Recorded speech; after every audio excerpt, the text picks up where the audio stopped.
Welcome to the Baseball Insiders. Happy Friday and happy non-tender deadline day. I'm Adam Weinrib, joined by Fansided's MLB insider Robert Murray, here to give you all the information you need ahead of a big night in baseball. We said the official start of the offseason. To me, the official start of the offseason was when the Orioles and Angels linked up on Taylor Ward for Grayson Rodriguez. That, combined with all the qualifying offer decisions on Tuesday, really felt like we got the ball rolling. Since then, there have been some housekeeping moves. More to come. The serious stuff is on the way. And here to help me break it down is Fansided MLB insider Robert Murray. Robert, welcome to the show.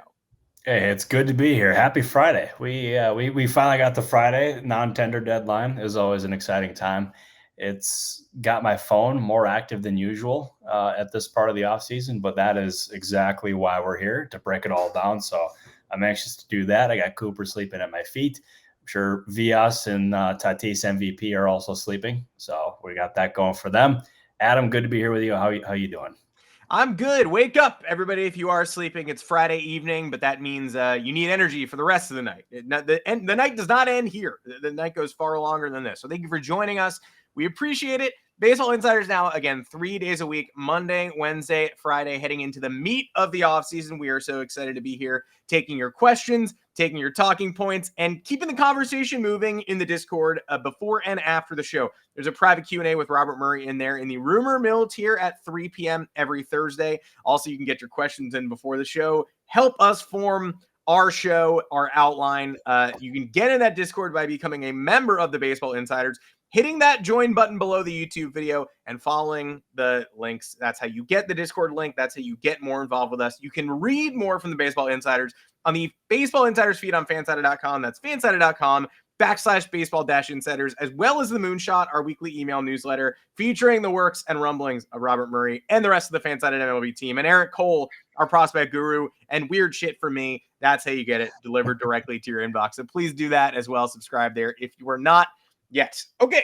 Plenty of fun rumors before the non-tender deadline, before some of these arbitration-eligible players are denied new contracts or the opportunity to negotiate and sent into the free agent pool, joining all the folks that were DFA'd ahead of the Rule 5 roster protection deadline. That means, of course, Friday night drama, but it also means a little early housekeeping. And first, Mauricio Dubón and Nick Allen, sort of a one-for-one Astros-Braves trade that kicked off the pre-non-tender deadline frenzy. Feels like the Braves made out pretty nicely here. Dubón can obviously handle shortstop, a guy who plied his wares for Houston and was definitely a standout utility player.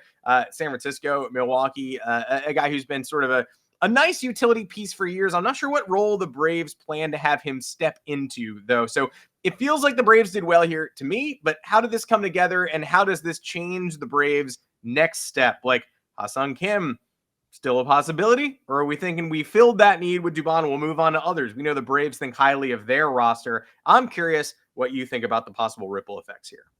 Yeah, this was one that's been brewing for a good while now. Like, the Braves even checked in on Dubon at the deadline and obviously did not get a deal done, but they have a need for infielders, specifically at shortstop, and Dubon really ended up fitting the bill from what they wanted.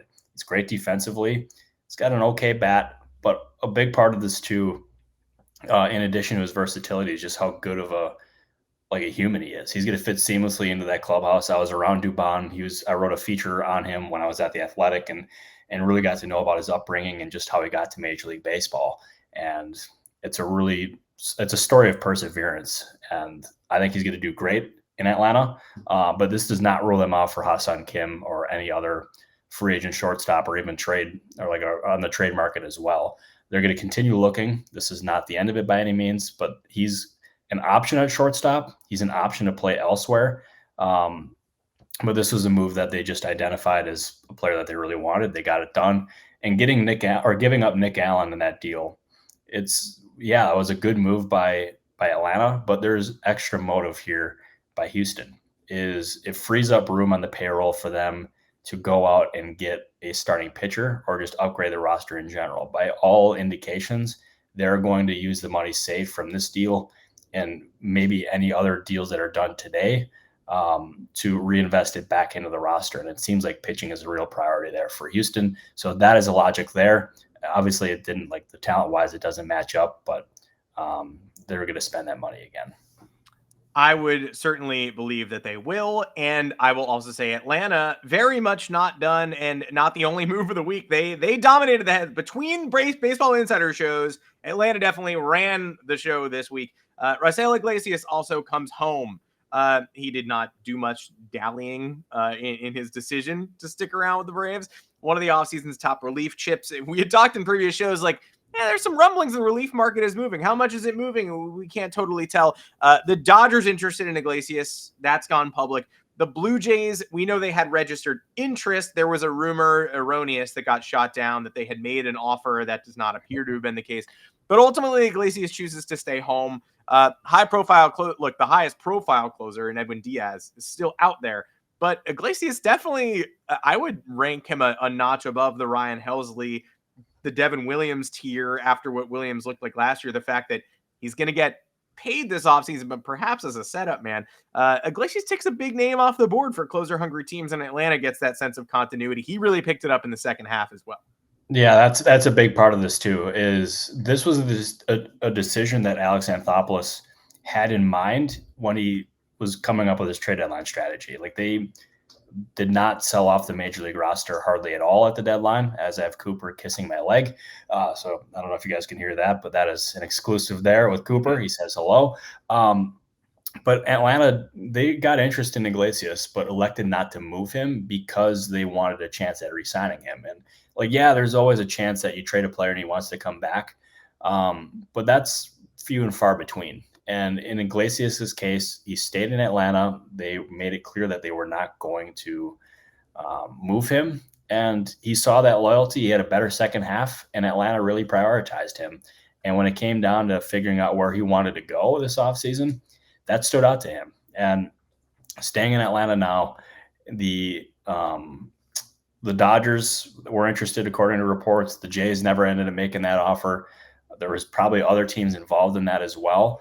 But Atlanta made it a priority to bring back Iglesias, and now he's back. But they are, as you said, far from done. They will still be very, very, very active this offseason. Now, if you're looking for a high-profile shortstop, again, we know Atlanta might be. I'm not sure how far they'll go. Kim's the one they've been most connected to, but certainly I'm wearing a hat representing another name that could hit the market. Definitely not trying to influence any trade talks or getting Brian Cashman to rectify what some people would call a previous mistake. Am I saying that? Not me. Some people might say that. There have been rumblings out of Dallas, and Evan Grant specifically, I think, started this train a little bit, that, hey, if the Texas Rangers are looking to clear a little payroll, if they want a bit of a fresh start, Corey Seager could potentially hit the market. And the Yankees could potentially be one of the teams that is not on his current no trade list, which does exist, is limited in scope. And I guess the Yankees are not one of those clubs. Well, certainly my commentary on this, there can't be any precedent of the New York Yankees acquiring an incredibly talented Texas Rangers shortstop after the early part of the contract and a big money decade-long deal has expired, leaving, say, I have 6 or 7, 189 million, or who's counting, left on the contract. Certainly not a high-profile defection back in 2004 that got the Players Association involved, and then ultimately that guy played third base. Corey Seager was a Yankees fan's dream free agent target in the offseason, where they passed on him, Story, Correa, etc. Got Isaiah Kiner-Falefa, paved the path for Anthony Volpe. This is not a Yankee-specific question for as much of the dancing around it as I did, but what are your thoughts on Seager's availability? The Rangers and Skip Schumacher, I mean, they intend to contend. They intend to keep building. And I guess it would be somewhat funny to watch that offseason, the Twins and the Rangers tried to play in the top of the market, the top of the shortstop market. They get Correa and they get Seager, and they're shining examples of, look, everyone can spend, but then Carlos Correa is back in Houston already, and now Corey Seager kind of in the trade bubble. Yeah, I feel like the player you were talking about before kind of got the indication it was A-Rod. Well, baseball, that guy. I guess, yeah, that does fit the bill. And now that you mention it, yeah, I was like, yeah, that guy kind of sounds like A-Rod. But no, the Corey Seager part of this, I would have firmly expect teams to check in. Like, he's obviously had an extensive injury history, but when he's healthy, there are few players who are better or more talented than Corey Seager. Like, he's phenomenal. And if the Rangers are shedding payroll as they have indicated, then yeah, teams are going to check on him. They'll check on Marcus Semien. But do I expect the trade to happen? Probably not, because that would take a lot for a team to pry him away from Texas. But also, like, the contract makes that really complicated as well. And like we saw, Rafael Devers moved like a month or two before the trade deadline, and like that was a large part of that getting done was the Giants taking on the entirety of that contract. Like, moving a contract of that magnitude and trying to figure out who's taking how much salary is usually very complicated. So my feel is that Seager probably stays, Semien probably stays, and then we look at guys like Adolis Garcia or Jonah Heim as options to shed some payroll. And then if here's a hypothetical scenario here. Let's say the Rangers trade Jonah Heim and they shed that salary, which I want to say is around $6 million projected, at least, give or take. Why don't you go out and trade for a guy like Joey Bart? I mean, it's going to be a lesser salary, and he's got upside there too. He's a former like top pick. So I wonder if that could end up being a scenario here that's presented there for Texas. Who knows? But I would not expect the big names to be moved. And I'm going to add on to your hypothetical sandwich and say, okay, well, if the Pirates move a Joey Bart, like, JT Realmuto has been kind of a fun stretch goal for them behind the plate. It's been mentioned. I think Chris Rose mentioned it. Like, if you're looking to break that multi-year contract drought for Pittsburgh, like maybe that's a way that Pittsburgh spends their money. If you Henry Davis, the defense for some reason has been ahead of the offense. When he was drafted, we thought he was Mr. Bat first catcher. He has not been, but pitchers win when Henry Davis is behind the plate. Joey Bart, the offense in year one did not match the offense in year two, and the defense never got any better. So a Realmuto Davis combo, maybe Davis learned some tricks of the trade. The Pirates spend 2 years, $24 million on an aging Realmuto. I'm throwing dollar figures. We're talking in hypothetical land. That's what we're doing this time of year. I'm just having a little fun.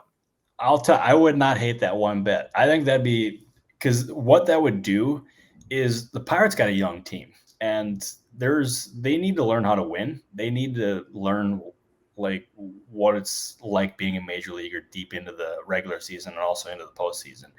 And you're not going to get a much better option there than JT Realmuto. He was around Philadelphia.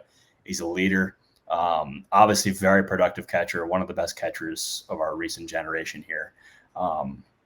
So going out and doing that, I think would be a really smart move for that franchise overall. So I don't know if they're actually interested or not, but I like the logic there because the catcher position has been a spot where it's been really unsettled despite putting in a high first round pick in Henry Davis and trading for Joey Bart. And Bart has had his moments. I'm telling you, like, there might be more in the tank there than what we think, than what we've seen so far. So I'm not ruling him out by any means, but I like the thought there by you and also Chris Rose apparently. Yeah, I think I did. I added to Chris Rose's thought starter there. Bart had a very clutch 2024. Disappeared a little bit in 2025. I want to get your thoughts on a few other things, a few other bits of housekeeping we've seen. The non-tender deadline again tonight. I think Pirates fans expected them to be very active, and they got some of their serious business done in the DFA spree before the Rule 5 protection. Dory Moretta, a reliever who I think made a big impression in a short time in Pittsburgh, gets DFA'd instead after they sat through his Tommy John rehab. And then they moved on to think, okay, well, Jack Suwinski and Yohan Ramirez, these are still two guys that we can probably take care of at the non-tender deadline, clear even more space. They both agreed to contract terms with the Pirates on Thursday night. Suwinski, $1.25 million. And from what I've read, it's basically he doesn't have any options remaining. It's basically like buying out one last audition. He might not make the major league roster at the start of spring training, but for my money, I mean, that's all well and good, but you could also have just made that determination. Now, it surprised me that the Pirates committed anything to those two players ahead of this potential opportunity to get themselves out from under $2 million, especially if Suwinski is still seen as an audition, because then you carry, you don't have to pay that whole salary, but you block a roster spot these days. Thoughts on the Pirates getting that business done early and maybe what they see in these two players that would have prevented the non-tender today?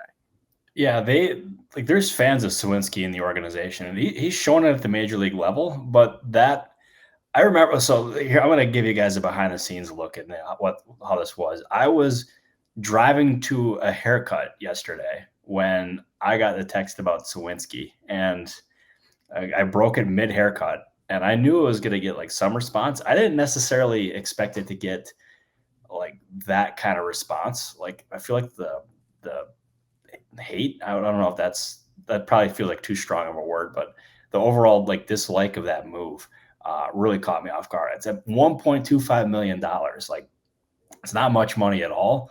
And the Pirates are going to spend this offseason. Like they've tried. I mean, like Josh Naylor was a player who was of a lot of interest to them, and there's other players in the market who are of like big interest to them too.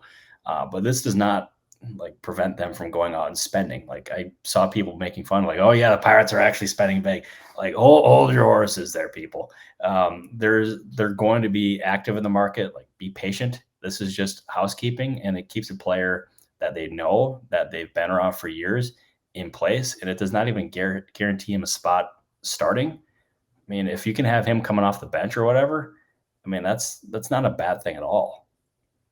It's not a bad thing at all, of course, if he, again, does fulfill some of that promise. I think Pirates fans are a little fed up with the swing and miss. And, of course, you know as well as I do, this time of year, people take their roster housekeeping seriously. So fans are definitely not sitting back being like,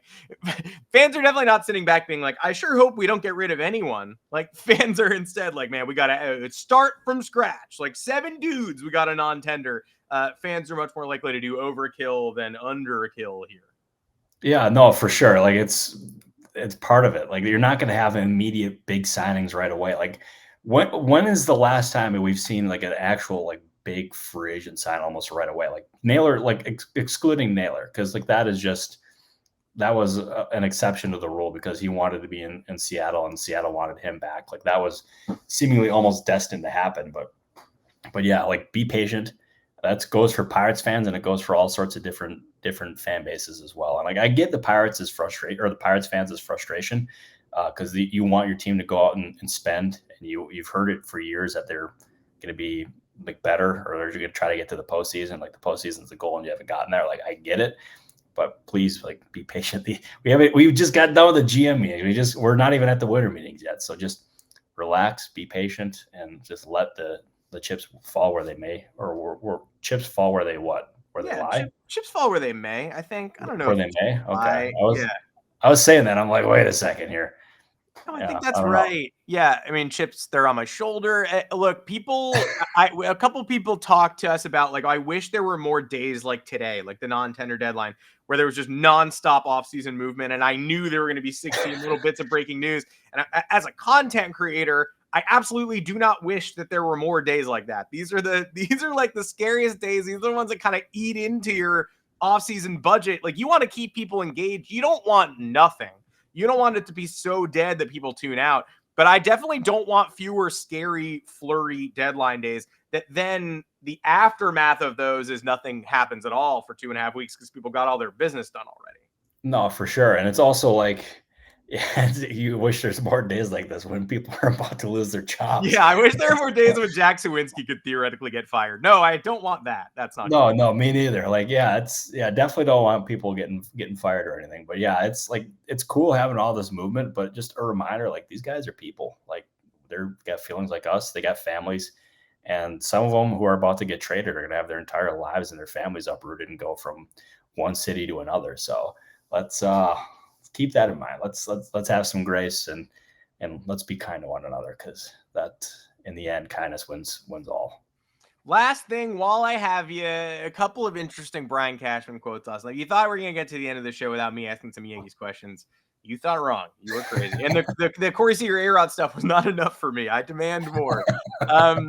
2 interesting things I picked up on Cashman. He does a charity sleep outside to raise homelessness awareness. And he mentioned last night he knows this gets memed. He actually said memmed, but I was gonna say that is the worst thing of the entire offseason. I'm memmed, like, or mem, like, come on, like that's he got clowned for it, as he should. Like that. Yeah, did he purposely do that, or was he just that innocent? Like that? I don't know. I mean, look, again, in case if you needed more evidence that maybe a new voice was necessary in the Bronx, I think Brian Cashman saying mem qualifies. But 2 other things he said that were interesting. One, he said they were going into the offseason looking to fill 2 outfield vacancies, and he filled one with Trent Grisham, and he's still talking about Bellinger, Tucker, etc. that can't make Jason Domínguez feel great if he viewed his outfield role as a vacancy. And the second, he mentioned he talked to Scott Boras about Tatsuya Imai, but he couldn't remember his name. So I'll give him credit that maybe he was a little tired there, but I'm not sure how seriously he's pursuing someone whose name he couldn't conjure immediately. Like, I know his name, and I'm not the GM of the Yankees, and I'm not trying to sign him. So that was a hint that maybe not quite so dead set on that rotation addition. The Dominguez quote maybe stood out a little bit more to me. Do you think they're still super serious about considering that a vacancy? You know, not just considering, I hope we get Bellinger, but in fact, this is a hole in the outfield we need to fill. Yeah, and I mean, the fact that he said it would seem to indicate that he is not like a prominent name in that outfield picture as far as starting come opening day. And for how much promise he's had coming up, like maybe that's surprising, but we also got to remember he's still very young. Like if he's not ready, they can still take it slow with him. They want to this is also the luxury of the New York Yankees too, is they can have these really high end prospects who have all this potential, but they can still go out and spend in free agency to try to upgrade the major league roster to just not force him into a prominent role. And maybe that's Bellinger, maybe that's Tucker. Like he said, he talked to Boras and Casey Close, who are the agents for both of those guys. So we'll see. But the Yankees, they need a lot. Like in the Grisham thing, it caught me by surprise. Like I've said that before. You're spending $22 million on him. You still got Bellinger unsigned, and you want to bring him back. You got holes in the bullpen. You got other holes elsewhere on the roster. It's going to be an expensive winter for the Yankees. So how much money they're willing to spend, I don't know, but that is going to be a fun one for Brian Cashman to navigate. Be fun for us too, and that's why we're glad there are not more days like today where all the business goes down. Please stick with the Baseball Insiders through December, January, the most fun part of the offseason, 3 shows a week, and join us in the Discord as well. Hit that join button below this video to get more opportunities to chat with Robert and I, and more chances to ask us your questions. For Robert Murray, I am Adam Weinrib. We will catch you next Monday. Take care, everybody. Thank you, everybody.